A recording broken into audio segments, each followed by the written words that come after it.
Share a story about a moment you felt like you had to cover a part of who you are to fit in. Can't share a single story or a single moment because my entire life has felt like a series of moments where I had to hide, obfuscate, remove, change, blend in different parts of myself that didn't fit into the environments that I was currently in or that I was in at those times.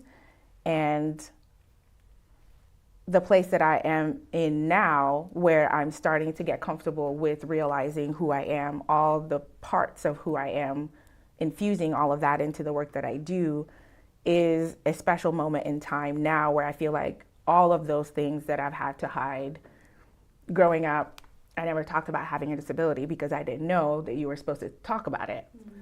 Growing up in a West African family, you don't talk about your lacks or the difficult issues. You don't talk about problems. You don't air those things out to people who aren't part of the family. So I wouldn't tell my teachers that I was going to be sick and uncontrollably not part of the class for long periods of time.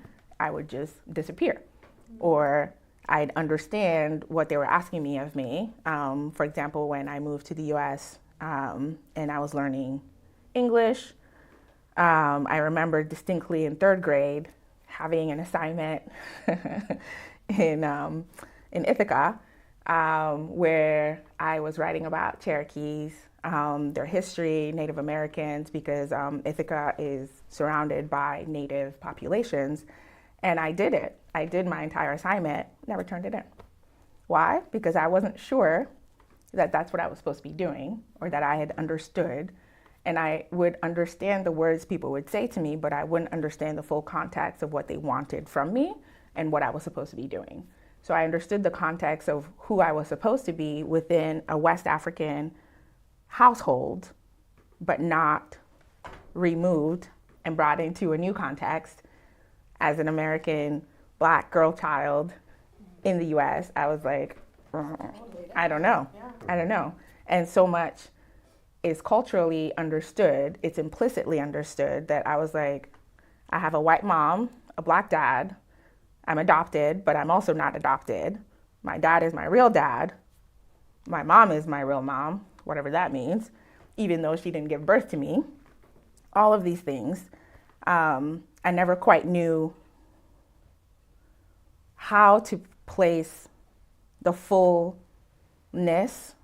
of who I was in all of the different contexts that I found myself in until recently. So I've spent a lot of time hiding, removing, chopping off, getting rid of all the pieces of myself that I didn't think fit, depending on who I was around. And only now realizing that those pieces all still fit as a puzzle. I think it's really incredible to watch you share, because as long as I've known you, you've not shared these things.